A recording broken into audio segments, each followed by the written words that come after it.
آپ کی اپلیکیشن پہ، آپ کی ویب سائٹ پہ آپ اپنے محلے کا یونین کونسل کا نام لکھیں گے، آپ کو پتہ لگے گا یار یہ 1700 نوجوان میری یونین کونسل میں میرے ساتھ کھڑے ہیں، میرے ساتھ رجسٹر ہیں۔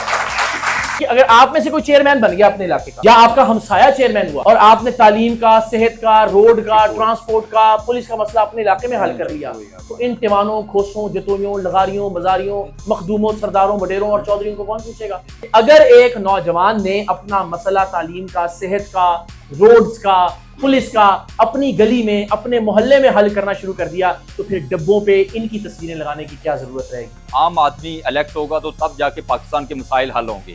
تو اقرار بھائی سی ایم کے پی کے تو عام آدمی ہے نا، سر عام نے بڑی خوب پذیرائی حاصل کی، عوامی حلقوں میں بڑا اعتماد حاصل کیا ہے، تو آپ صحافت چھوڑ کے سیاست میں آ رہے ہیں، تو سر گزارش سن لیں، آپ کیا سمجھتے ہیں کہ صحافت میں ایسی کون سی تبدیلی یا کون سا آپ کام نہیں کر سکے جو سیاست میں آ کے کرنا چاہتے ہیں؟ سر عوامی حلقوں میں یہ بھی تاثر پایا جا رہا ہے کہ آپ بڑے گھر کی طرف سے لانچ کیے گئے۔ جب نوجوانوں کی باری آئی ہے تو آپ کہہ رہے ہیں ان نوجوانوں کو کہہ رہے ہیں کہ جی پہلے اسٹیبلشمنٹ کا مسئلہ حل کریں۔ اسٹیبلشمنٹ کا مسئلہ کوئی آسمان سے اتر کے حل کرے گا؟ یہ تو حل نہیں کریں گے، کیونکہ ان کی جو باریاں بار بار لگتی ہیں اسٹیبلشمنٹ کی وجہ سے۔ اس میں کوئی شک نہیں ہے کہ جماعت اسلامی بہترین جمہوری مثال ہے، ان کی پالیسی سے ان سے آپ 10 اختلاف کر سکتے ہیں، وہ آپ کا حق ہے، لیکن وہ سراج الحق جیسے ایک لوور مڈل کلاس کے انسان کو امیر جماعت اسلامی بنا دیتے ہیں۔ میری گزارش سنیے، جنرل باجوہ نے فروری 2022 میں غالباً 2023 میں اس بات کا اعتراف کیا ہوا ہے کہ ہم اب تک مداخلت کر رہے تھے سیاسی، اور آج کے بعد یہ مداخلت نہیں ہوگی، ٹھیک ہے؟ تو پرابلم ہمیں اسٹیبلشمنٹ اور اس سے زیادہ یہ ہے، اگر اب ہمارا فیورٹ وزیر اعظم بن جائے گا، دوبارہ وہ آدمی آ جائیں گے، تو ہمارے خیال میں اسٹیبلشمنٹ بالکل ٹھیک ہو جائے گی، نظام بالکل صحیح ہو جائے گا۔ تو جوانوں، اسی نظام میں 2022 سے پہلے اگر عمران خان وزیر اعظم بنے تو آپ بھی وزیر اعظم بن سکتے ہیں۔ یہ اس وقت ایک لڑائی کی کیفیت ہے، لڑائی کسی نہ کسی صورت میں اینڈ ہو جائے گی، کسی نہ کسی نتیجے پر پہنچے گی۔ تو اگر یہ جواز بنا کے گھر بیٹھے رہیں گے کہ کوئی ہونے نہیں دے گا، کوئی کرے گا نہیں، تو خان صاحب بھی سب سے بڑی مثال ہے۔ اب خان صاحب کی بات ہو رہی ہے تو ایک بڑی مزیدار مثال میں آپ کو دیتا ہوں، کلیئر ہو جائے گی بات۔ خان صاحب نے ورلڈ کپ جیتنے کے بعد، مجھے نہیں پتا آپ مخالفین ہیں ان کے حق میں، لیکن سب کے لیے یہ عمومی بات ہے، ورلڈ کپ جیتنے کے بعد خان صاحب نے 2 بڑے کام کیے۔ ایک انہوں نے شوکت خانم بنایا، نمل یونیورسٹی بنائی، اور ایک انہوں نے پی ٹی آئی بنائی، ایسے ہی جی اتفاق اس بات پہ۔ خان صاحب نے شوکت خانم کو اور نمل کو ایسا ادارہ بنایا کہ اب خان صاحب جیل میں ہوں، جیل سے باہر ہوں، شوکت خانم اور نمل معمول کے مطابق چل رہا ہے۔ کبھی آپ نے سنا کہ شوکت خانم کے سی ای او آج جیل میں ملنے گئے عمران خان صاحب سے اور انہوں نے پوچھا ہے کہ 10 بچوں کی دل کی سرجری کرنی ہے، اب آپ اجازت دیں تو ہم وہ سرجری کریں، آپ سے مشاورت کرنی ہے، فرمائیں؟ نہیں سنا کبھی؟ کبھی سنا ہو کہ شوکت خانم کی انتظامیہ نے جا کے پوچھنا ہے کہ ہم نے وہ جی کینسر کا نیا وارڈ بنانا ہے، اب آپ بتائیں، آپ سے مشاورت کرنی ہے تو آپ بتائیں، طرف جا کے وارڈ بنائیں؟ نہیں کبھی سنا ہو کسی بھی فیصلے کے لیے شوکت خانم کی انتظامیہ یا ڈاکٹر کہ اس ڈاکٹر کو رکھنا ہے، اس ڈاکٹر کو نکالنا ہے، خان صاحب ہم نے آپ سے جیل میں آ کے ملنا ہے، حکومت سے کہ ہمیں جیل میں ملوائیں، ہم نے ڈاکٹر تبدیل کرنے ہیں؟ نہیں ہوا نا، ادارہ بن گیا، شاندار ادارہ ہے۔ اختلاف ہوتا ہے سیاسی لوگوں کو، لیکن اللہ جانتا ہے کہ بہت سارے لوگوں کی زندگیاں بچی بھی ہیں اور بدلتی بھی ہیں، اس کا کریڈٹ جاتا ہے عمران خان صاحب کو، لیکن ادارہ ہے۔ عمران خان جیل میں ہے، عمران خان صاحب جیل سے باہر ہیں، شوکت خانم چل رہا ہے، اور بالکل عمران خان صاحب سے پوچھنے کی، مشاورت کرنے کی کوئی ضرورت محسوس نہیں ہوتی۔ نمل کا بھی یہی حال ہے، چل رہا ہے، لیکن پی ٹی آئی کو ادارہ نہیں بنایا، اس لیے ایک فیصلہ نہیں ہے جو عمران خان صاحب کے بغیر ہو سکتا ہو۔ وزیر اعلیٰ بنے پڑے ہوئے ہیں بیچارے، اور وہ کہہ رہے ہیں میں نے کابینہ بنانی ہے، حالانکہ خان صاحب نے کہہ دیا ہے کہ بھائی آپ بنائیے، لیکن نہیں جی خان صاحب سے مشاورت کرنی ہے۔ تو بطور شخص سہیل آفریدی صاحب کا انتخاب اچھا مڈل کلاس آدمی ہے، نوجوان ہے، وہی بات جو ہم کر رہے ہیں، لیکن جس طریقے سے اس کو لایا گیا ہے ہمیں اس کو ٹھیک کرنے کی ضرورت ہے۔ یعنی صرف اس بنیاد پر نہیں کہ مجھے کوئی اچھا لگتا ہے، صرف اس بنیاد پر نہیں کہ میرے ساتھ کوئی لائل ہوگا، وہ قابل بھی ہوں گے، باصلاحیت بھی ہوں گے، لیکن چلے میں کہتا ہوں کہ یار آپ اچھے ہیں، آپ کو میں وزیر اعلیٰ بناتا ہوں، آپ گورنر لگ جائیں، یہ ہو جائے، اس سسٹم میں کوئی ایک آدمی اچھا بھی آ سکتا ہے اوپر، لیکن ضروری نہیں ہے کہ ہر بار اچھا آدمی سامنے آئے۔ ہمیں نظام بنا دینا ہے کہ ہر بار جمہوریت کے ذریعے اور میرٹ کے ذریعے ایک انسان اوپر آئے۔ تو اگین سب سے اچھی مثال شوکت خانم ادارہ ہے، ایک شخص کے آنے جانے سے اس پر کوئی فرق نہیں پڑ رہا۔ پی ٹی آئی کو چونکہ ادارہ نہیں بنایا، کیونکہ ادارہ بناتے تو خان صاحب کو اپنی سیٹ چھوڑنا پڑتی۔ ادارے کا مطلب یہ تھا کہ نیچے سے الیکشنز ہوتے اور ایک وقت میں آ کے خان صاحب جاتے اور ان کی جگہ کوئی اور چیئرمین الیکٹ ہوتا، تو یہ کوئی کرنے کے لیے تیار نہیں ہے، اس لیے کوئی پارٹی کو ادارہ نہیں بناتا۔ وہ وہی شخص کر سکتا ہے جو کہتا ہے کہ میں اپنی سیٹ، اپنی جگہ، اپنا کوئی گول نہیں رکھتا، میں اپنی ساری امیدواری لیڈرشپ کی وزارت عظمیٰ کی چھوڑتا ہوں، آپ لوگ آگے ہیں، پھر ادارہ بنے گا۔ اس لیے پاکستان کی تاریخ میں آج تک یہ معاملہ کبھی ہو نہیں سکا کہ انشاءاللہ آنے والے چند مہینوں میں یہ 20 25 نوجوان ہم روزانہ 50 100 لوگ ایڈ کر رہے ہیں صرف سوشل میڈیا کے لیے۔ ابھی ہماری تحریک یہ ہے کہ ہم اس بحث پر بات کریں گفتگو کریں. روزانہ اس میں 50 سے 100، 100 سے 200، 200 سے 400، 400 سے 800. انشاءاللہ آنے والے چند مہینوں میں، چند ہفتوں میں ہم چند ہزار لوگ ہوں گے جو اس موضوع پر دلیل سے بات کر رہے ہیں، لوگوں کو سمجھائیں گے. اور پھر اگلے مرحلے میں 1.5 سے 2 مہینے میں ہم پھر کنونشنز کریں گے، پھر یونیورسٹیز میں جائیں گے، پھر کالجز میں جائیں گے، پھر بڑے ایونٹس کریں گے، پھر ویلاگس کریں گے، پھر پوڈ کاسٹ کریں گے، پھر انٹرویوز دیں گے، پھر ٹک ٹاک کا استعمال کریں گے، اور پھر انشاءاللہ ایک پورا ہنگامہ برپا کریں گے. میں آپ کو یقین دلاتا ہوں ہر دن آپ کے ساتھ لاکھوں نوجوان پورے ملک میں جڑ رہے ہوں گے. آپ کی اپلیکیشن پہ، آپ کی ویب سائٹ پہ آپ اپنے محلے کا یونین کونسل کا نام لکھیں گے، آپ کو پتہ لگے گا یار یہ 1700 نوجوان میری یونین کونسل میں میرے ساتھ کھڑے ہیں، میرے ساتھ رجسٹر ہیں. Very much doable. کوئی افسانہ نہیں ہے، کوئی کہانی نہیں کروا رہا، کوئی فلم نہیں دکھا رہا آپ کو. پوری دنیا میں ایسے ہی ہو رہا ہے. آپ کو وزیر اعظم سے کیا چاہیے ہوتا ہے؟ سڑک، تعلیم، صحت. ایون امریکہ میں کاؤنٹیز کے اندر پولیس بھی ہوتی ہے، پولیس بھی وہاں کے لوکل نمائندوں کے.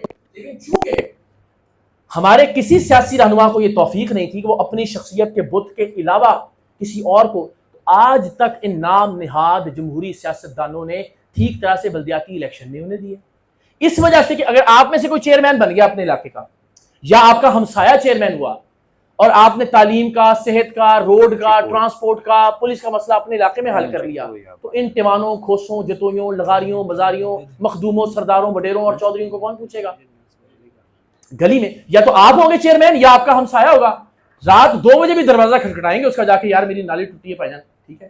اور اگر وہ اپنی گاڑی بھی تبدیل کرے گا تو پورے محلے کو پتہ لگے گا کہ کرپشن کر رہا ہے. تو کرپشن سے لے کے ڈیلیورنس تک، جب تک گلی محلے کے نوجوان کو وزیر اعظم نہیں بنائیں گے آپ، پرائم منسٹر کا مطلب اختیارات کے اعتبار سے. اور یہ نہیں بیچارے ہمارے بھی کے پی میں ہوئے الیکشن چیئرمین بنے ہوئے وہاں پہ، وہ سارے ہمیں سارا دن میسج کرتے ہیں کہ جی سریام کا پروگرام کریں، ہمیں 1 روپے کا فنڈ نہیں ملا آج تک. اس کے آئین کی وجہ سے یا عدالتی فیصلے کی وجہ سے مجبوراً کروا دیتے ہیں، صرف اس لیے کہ اگر ایک نوجوان نے اپنا مسئلہ تعلیم کا، صحت کا، روڈز کا، پولیس کا اپنی گلی میں، اپنے محلے میں حل کرنا شروع کر دیا، تو پھر ڈبوں پہ ان کی تصویریں لگانے کی کیا ضرورت رہے گی؟ پھر جیوے ہی جیوے اور آوے آوے کے نعرے کون لگائے گا؟ پھر کون گاڑیوں کے ساتھ چپکے گا، لٹکے گا؟ تو گلی سے لے کر وزیر اعظم ہاؤس تک عام آدمی کے پاس اختیار ہو، عام آدمی کے پاس فنڈ ہو. آخری بات کہ جو یونین کاؤنسلز ہوتی ہیں، جو بوروز ہیں جن کو کاؤنسلز کہتے ہیں، سارے پراپرٹی ٹیکس ڈائریکٹ ان کے پاس جاتے ہیں. یہ جو بورڈز کے ٹیکس ہوتے ہیں یہ براہ راست ان کے پاس جاتے ہیں. یعنی بہت ساری جو میجورٹی ہے ٹیکسز کی وہ لوکل نمائندوں کے پاس جاتی ہے، اور وہ اگر کچھ بچ جائے تو صوبوں کو اور اوپر وفاق کو بھیجتے ہیں. ہمارے یہاں اگر کوئی بن بھی جاتا ہے بیچارہ تو وہ ساری زندگی بھیک مانگتا رہتا ہے کہ صوبائی حکومت نے ہمیں فنڈ ہی نہیں دیے. تو فنڈ بھی، اختیار بھی، اور الٹیمیٹلی اقتدار بھی پاکستان کے نوجوانوں کے پاس ہو. اینڈ لاسٹ کہ پیسے کدھر سے آئیں گے وہ سوال تو رہ گیا. ساری دنیا میں دیکھیں جہاں جمہوریت ہوتی ہے نا، وہاں آپ کو یہ لگے گا کہ یار کوئی پتہ نہیں کس دنیا کی بات کر رہے ہیں. Again chat G P T سے پوچھیں کہ ساری بڑی جمہوری سیاسی جماعتیں اپنے مڈل کلاس اور لوور مڈل کلاس لوگوں کو، اپنے غریب نمائندوں کو الیکشن لڑنے کے لیے خود پیسے دیتی ہیں. کسی کو یقین آیا اس بات کا؟ کسی کو یقین آیا اس بات کا؟ ادھر تو ٹکٹ کے 12 15 15 20 کروڑ ہے نا، وہاں وہ دکانیں نہیں ہیں نا سر، وہ ادارے ہیں نا. تو وہ خود کارپوریٹ فنڈنگ کرتی ہے، فنڈ ریزنگ ایونٹس کرتی ہے، گورنمنٹ کے ٹیکس پیئرز کی بھری میں سے کچھ پیسہ ہوتا ہے کہ جو الٹیمیٹلی اس بات کو میک شور کرنے کے لیے دیتے ہیں کہ مڈل کلاس نوجوان بھی. تو بڑی سیاسی پارٹیاں اپنے مڈل کلاس کے لوگوں کو الیکشن لڑنے کے لیے خود فنڈ کرتی ہیں. جماعت اسلامی بھی اس کی ویسے ایک مثال ہے. جماعت اسلامی بھی اپنے لوگوں کو جو بہت مڈل کلاس ان کی کیمپین کے پیسے دیتی ہے. اب آپ کہیں کہ جماعت اسلامی اگر جمہوری جماعت ہے تو پھر ہم جماعت اسلامی سارے جوائن کر لیتے ہیں، بات ہی ختم ہو گئی. اتنی میں نے لمبی تقریر کیوں کی ہے؟ تو گزارش یہ ہے، اس میں کوئی شک نہیں ہے کہ جماعت اسلامی بہترین جمہوری مثال ہے. ان کی پالیسی سے ان سے آپ 10 اختلاف کر سکتے ہیں، وہ آپ کا حق ہے، لیکن وہ سراج الحق جیسے ایک لوور مڈل کلاس کے انسان کو امیر جماعت اسلامی بنا دیتے ہیں. حافظ نعیم صاحب جیسے ایک مڈل کلاس کے آدمی کو وہ بنا دیتے ہیں. لیکن کچھ چیلنجز ہیں اس کے ساتھ. جب نوجوانوں کی باری آئی ہے تو آپ کہہ رہے ہیں، ان نوجوانوں کو کہہ رہے ہیں کہ جی پہلے اسٹیبلشمنٹ کا مسئلہ حل کریں. اسٹیبلشمنٹ کا مسئلہ کوئی آسمان سے اتر کے حل کرے گا؟ یہ تو حل نہیں کریں گے کیونکہ ان کی جو باریاں بار بار لگتی ہیں اسٹیبلشمنٹ کی وجہ سے. سوال اگر کوئی اقرار بھائی میں کوشچن کرنا چاہتا ہوں نیوز 1 سے فیاض شرازی. آپ ابھی بات کر رہے تھے کہ عام آدمی الیکٹ ہوگا تو تب جا کے پاکستان کے مسائل حل ہوں گے. تو اقرار بھائی سی ایم کے پی کے تو عام آدمی ہے نا. سیکنڈ میری آپ سے گزارش یہ ہے کہ سر عام نے بڑی عوامی جو ہے نا اعتماد حاصل کیا ہے، خوب پذیرائی آپ کو ملی ہے. تو سر بتائیے گا کہ آپ ایک ہی پولیٹیکل پارٹی کے اوپر جا کے تنقید کرتے ہیں تو آپ سمجھتے نہیں کہ 70-75 سالوں میں پی ٹی آئی نے وہ ڈلیور کیا جو دوسری جماعتیں نہیں کر سکتی؟ ایک تو شاید آپ تھوڑا دیر سے تشریف لائے ہیں تو میرے خیال وہ شاید آپ تک بات نہیں پہنچی. سہیل آفریدی صاحب کے حوالے سے میں اپنا موقف واضح کر چکا. میرے خیال میں بطور ایک مڈل کلاس آدمی کے، بطور ایک ایسے آدمی کے جس کا بہت ہمبل بیک گراؤنڈ ہے، جو بہت ہی غریب گھرانے سے آیا ہے، یہ انتخاب قابل تحسین ہے. میری ٹویٹس پچھلے کئی دنوں کی 10-12-15 ٹویٹس موجود ہیں جو سہیل آفریدی صاحب کے حق میں ہے. میں سمجھتا ہوں اس بنیاد پر انہیں سپورٹ کیا جانا چاہیے کہ وہ بہرحال ایک مڈل کلاس پڑھا لکھا نوجوان ہے. میں جو گزارش آپ سے کر رہا ہوں وہ یہ کہ اس سسٹم میں جس کے ذریعے وہ آئے ہیں اس کو بہتر ایک قدم آگے جانے کی ضرورت ہے. یعنی صرف یہ نہیں کہ آپ کی بیس کوٹ بہت اچھی ہے یا مجھے لگتا ہے کہ آپ میری لڑائی اچھے سے لڑ سکیں گے یا میرے وفادار ہوں گے. معاملہ قابلیت کی بنیاد پر ہونا چاہیے، وفاداری کی بنیاد پر نہیں ہونا چاہیے. بس یہ میرا اعتراض ہے. مطلب آپ کہتے ہیں کہ وہ قابل نہیں ہے، ان میں قابلیت قابل ہے لیکن یہ بنیاد نہیں ہے ان کو الیکٹ کرنے کی. جس طرح بزدار صاحب کو الیکٹ کرنے کی یا سلیکٹ کرنے کی بنیاد یہ تھی کہ یار سادہ آدمی ہے، جیسے کہیں گے چلا لیں گے، اسی طرح یہاں یہ کہ فائٹر آدمی ہے، میری لڑائی لڑ رہے گا. تو مجھے ان کی شخصیت پہ میں بہت شاندار فیصلہ ہے. میں یہ کہہ رہا ہوں چلیں ایک اچھا فیصلہ ہوا، کیوں نہ ہم اس کو ایک نظام بنا لیں کہ جمہوری طریقے سے الیکشن کے ذریعے ایسے نوجوان بار بار آتے رہیں، کسی شخص کی ذاتی پسند ناپسند کی وجہ سے نہیں، جمہوری طریقے سے میرٹ کے اوپر یہ لوگ آتے رہیں. تو یہ میری گزارش ہے. اس فیصلے کے حوالے سے میں انڈورس کرتا ہوں، میں اس کے ساتھ کھڑا ہوں اور وہ سارا ریکارڈ پر موجود ہے. دوسرا آپ نے سریام کے حوالے سے کیا سوال کیا کہ سریام نے بڑی خوب پذیرائی حاصل کی، عوامی حلقوں میں بڑا اعتماد حاصل کیا ہے. تو آپ صحافت چھوڑ کے سیاست میں آ رہے ہیں تو سر گزارش سن لیں. آپ کیا سمجھتے ہیں کہ صحافت میں ایسی کون سی تبدیلی یا کون سا آپ کام نہیں کر سکے جو سیاست میں آ کے کرنا چاہتے ہیں؟ پہلے کر چکا ہوں کہ میں سیاست میں نہیں آ رہا. سیاست میں آنے کا یہ مطلب ہے کہ آپ عملی سیاست کریں، کوئی الیکشن لڑ رہے ہوں، کسی چیز کے امیدوار ہوں، کوئی پارٹی عہدہ ہو آپ کے پاس. میں علل اعلان حلفاً یہ بات کہہ چکا، سوشل میڈیا پر بھی کہہ رہا ہوں کہ میں ساری زندگی کوئی سیاسی حکومتی یا سرکاری عہدہ نہ رکھوں گا، نہ اس کا امیدوار ہوں گا، نہ کبھی کوئی الیکشن لڑوں گا، نہ پارٹی کا. سر یہی تو مسئلہ ہے جی، ایسے ہی ووٹ ہی ہوتا ہے بھائی، یہی ہم نہیں سمجھ پاتے. نہیں میں یہی گزارش کر رہا ہوں. ابھی تشریف لایا تھوڑی دیر پہلے یہ بات سننی شروع. ہاں تو میں اللہ اکبر، میں تو کہنے ساری رات روندے رہے. میں گزارش کر رہا ہوں، امریکہ میں بھی ایسے ہی چل رہا ہے، برطانیہ میں بھی ایسے ہی چل رہا ہے، جرمنی میں بھی، سوئٹزرلینڈ میں بھی، جاپان میں بھی، آسٹریلیا میں بھی، نیوزی لینڈ میں بھی، انڈیا میں بھی. سر رشیا کی تو آپ ایگزامپل ڈکٹیٹرشپ کی دیں نا، پھر آپ کہیں کہ یہاں ڈنڈا لے آئے، اس کا بھی فیصلہ نوجوان اکٹھے ہو جائیں اگر یہ فیصلہ کریں انہوں نے ڈکٹیٹرشپ. سر عوامی حلقوں میں یہ بھی تاثر پایا جا رہا ہے کہ آپ بڑے گھر کی طرف سے لانچ کیے گئے. میں نے اس کا جواب بھی دے دیا. چلے آپ اس کو ریکارڈ کر رہے ہیں، ایک منٹ اس کا جواب آپ نے اور ہم نے سب نے مل کے آمین کہنا ہے. میں کہتا ہوں کہ اللہ کی لعنت ہو اس پر اور اللہ کا قہر نازل ہو اس پر جو آج اسٹیبلشمنٹ کی طرف سے لانچ کیا جا رہا ہے یا جو آج سے پہلے اسٹیبلشمنٹ کی طرف سے لانچ کیا گیا. کہیں آمین. اللہ کی لعنت ہو اس انسان پر اور اللہ کا قہر نازل ہو اس انسان کے اوپر جو آج نوجوانوں کو اپنے کسی فائدے یا وزیر اعظم بننے کے لیے یا اپنے کسی عہدے کے لیے استعمال کر رہا ہے یا آج سے پہلے کسی نے استعمال کیا. کہیں آمین.